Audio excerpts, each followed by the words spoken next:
नमस्ते साथीहरु सबैमा। एकदम नेपाल केही कुरामा पनि कमी छैन है।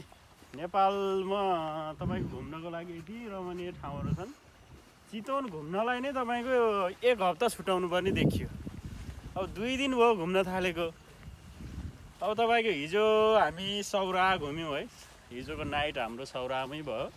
त्यो भन्दा अगाडि नारायणी दिउँसोको समय छठ पूजाको चाहिँ अवलोकन गर्दै नारायणी नदी किनारमा चाहिँ बोटिङ गर्ने काम भयो। त्यसपछि राजा महेन्द्रलाई चाहिँ उति बेलाको महारानी चाहिँ एलिजाबेथले चाहिँ उपहार स्वरूप बनाइदिएको दियालो बंगलो, जहाँ चाहिँ राजा महेन्द्रको चाहिँ स्वर्गवास पनि भएको थियो। उहाँ शिकार खेल्न आएको बेला चाहिँ त्यति बेला बिरामी भएर भन्ने कुराहरू आयो। एकदमै सुन्दर ठाउँहरू। सौरा पछाडिको चाहिँ हामी आज चाहिँ मेघौली, चितवनको पश्चिमी भाग मेघौलीमा छौँ। यति राम्रो, यति आनन्दको ठाउँ। अब तपाईको हामीले हेर्न चाहिँ यो सनसेट हेर्न आएको, तैपनि त्यो नदेख्दा पनि हामी एकदमै खुसी छौँ। यति आनन्दित ठाउँ। अहिले चाहिँ बेलुकाको एकदमै 6 बजिसकेको छ। तैपनि यति आनन्दित छ। मजाले चाहिँ नदी, राप्ती नदी सुसाइराखेको छ। तपाईहरु पनि एकदमै काम गर्दा गर्दा परिवारसँग घुम्न चाहनुहुन्छ अथवा साथीभाइसँग घुम्न चाहनुहुन्छ भनेपछि चितवन नछुटाउनु होला। है त एकदमै रमणीय ठाउँहरू छन्।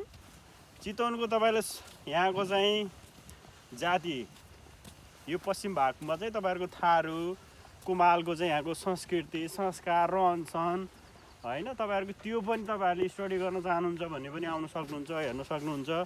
बस्नको लागि पनि त्यति साह्रो एक्सपेन्सिभ मैले चाहिँ देखिनँ। होमस्टेहरू पनि छ। तपाईहरुको क्षमता अनुसार 5 स्टार होटलहरू पनि छ। एकदमै सुन्दर ठाउँ। चितवन राष्ट्रिय निकुञ्जमा विभिन्न तपाईको चाहिँ बाघ, तपाईको त्यसैगरी हात्ती, एक मात्र देखिने चाहिँ एकसिङ्गे गैंडा, हाम्रो चाहिँ एकदम शान, हाम्रो गौरव। विभिन्न तपाईको चाहिँ पशुपक्षीहरू। एकदमै सुन्दर ठाउँ। तपाईहरु चाहिँ डिसअपोइन्ट नहुने, एकदमै आफैले गौरव फिल गर्ने र आनन्द लिने ठाउँ चाहिँ मलाई चाहिँ चितवन लाग्यो। एकदमै रमणीय ठाउँ छ। साथीहरूलाई चाहिँ म विशेष विदेश चाहिँ जान नसकेर अथवा विदेश घुम्न नसकेर भने चाहिँ होइन, खुसीको लागि, घुम्नको लागि, रमाउनको लागि नेपाल नै काफी छ है। पहिला नेपाल घुमेर सकेर अनि मात्र विदेश घुम्दा पनि फरक नपर्ने हाम्रै आफ्नै ठाउँहरू छन्। यति आनन्दित, यति रमणीय। यसको बयान चाहिँ यो स्वर्गको यो टुक्रा नै हो हजुर। यसको चाहिँ जति बयान गरे पनि कमी नै हुन्छ। विशेष त मलाई यति धेरै घुमाउने, चितवनको हरेक चाहिँ गल्ली गल्ली, कुना कुना पुर्याउनलाई सहयोग गर्ने भाइलाई चाहिँ विशेष धन्यवाद। घुमिएको छ है। साँझ बेलुका भइसक्यो। अब हामीलाई डर पनि छ जीव जन्तुको। अब हामी लाग्नुपर्छ होला। विभिन्न सायद के यो हात्ती अथवा गैंडा हिँडेको यो हुनुपर्छ है।